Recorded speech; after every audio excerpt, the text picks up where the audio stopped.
Thank you so much for watching Landumc Goes There. Please subscribe and hit the like button and the bell notification button.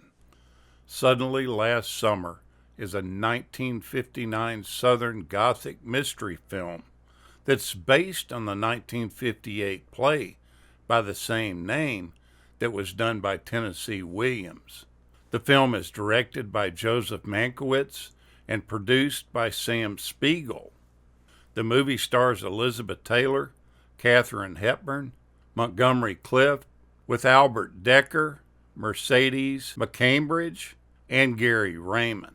The storyline goes that in 1937 New Orleans, Dr. John Krukowitz, played by Montgomery Clift, while working at the state-run Lions View Mental Institution, is experimenting with a radical new treatment for hopeless cases of lunacy, that being the lobotomy. Lions View is woefully underfunded, but a supposed savior comes forth in the form of a wealthy, aging widow named Miss Violet Venable, played by Katharine Hepburn. Her name is an institution in and of itself in New Orleans. Miss Venable has an extremely close bond with her poet son, Sebastian, with whom she vacationed every year, but who died the previous summer while on a European vacation with Miss Venable's pretty niece by marriage, Catherine Holly, played by Elizabeth Taylor.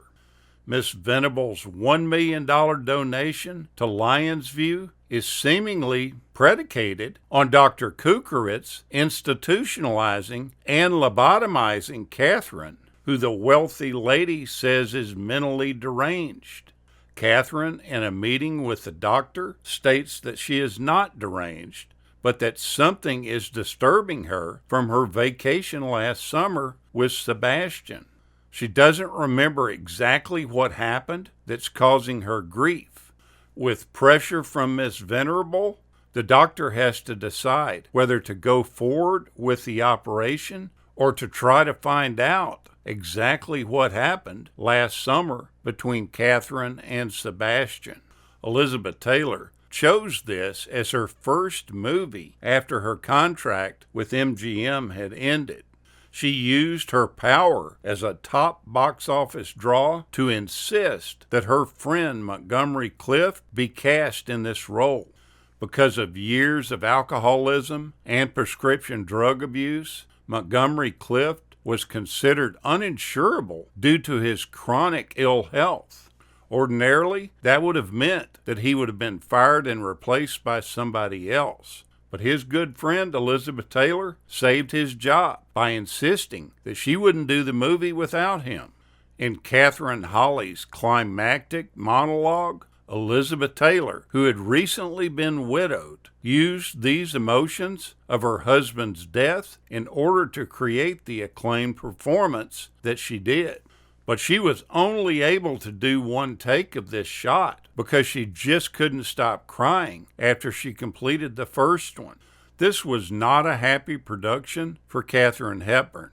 It kept her away from her lover, Spencer Tracy, who was critically ill at the time. Years of drinking, smoking, and pill popping had started to take their toll.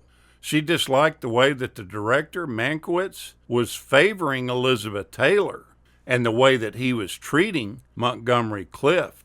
She also hated the movie's final shot of her, which was done in really harsh light without any makeup.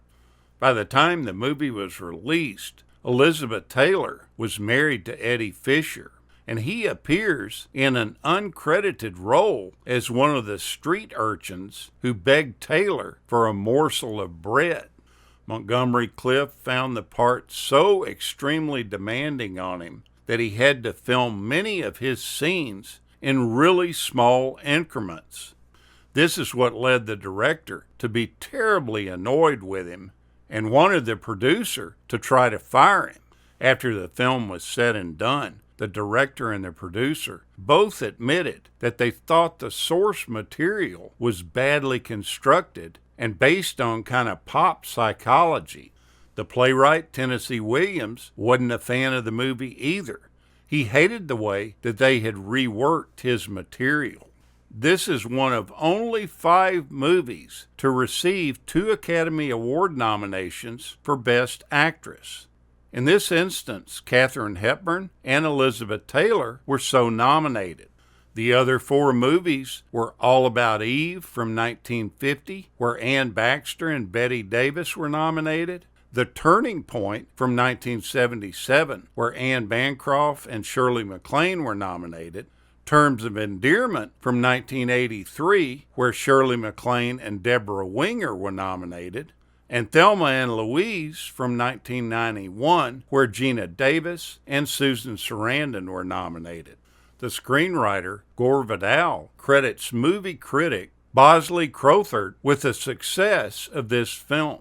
Crowther wrote a scathing review denouncing the movie as the work of degenerates obsessed with rape, incest, homosexuality, and cannibalism, amongst other qualities. Vidal believes advertising such detail made audiences flock in droves to the movie. 2 previous Tennessee Williams screen adaptations, one of them being A Streetcar Named Desire from 1951 and Cat on a Hot Tin Roof from 1958, had hinted at the homosexuality overtly mentioned in the plays. This film goes a little further, but it's still fairly coy in terms of explicitness due to the production code's monitoring of the film. They were a little more lenient on this adaptation, as Sebastian's fate shows the perils of living his life. Although Tennessee Williams does receive screen credit, he had nothing at all to do with the movie, other than write the source stage play. There were a lot of problems that beset the film's musical score. Malcolm Arnold originally was retained for the work on it, but he apparently found certain aspects of the story so disturbing that he withdrew from the project after composing only the main themes.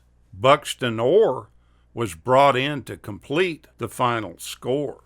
According to Mercedes McCambridge, she rode to the London set for this movie in the same car with Montgomery Clift every day. Clift always insisted that the driver stop by Wormwood Scrubs Prison so that Clift could scream out of the car window at the convicts who were behind bars.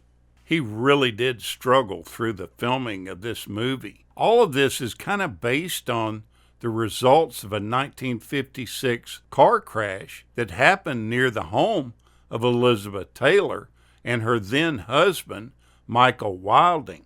After he was injured in this accident, he became increasingly dependent on drugs and alcohol.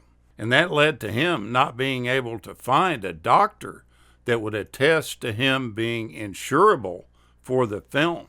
It's pretty obvious when you watch his scenes that he's very shaky in his performances. Most of the crew was completely sympathetic towards him, but Katharine Hepburn was especially resentful for the poor treatment that the director made him subject to.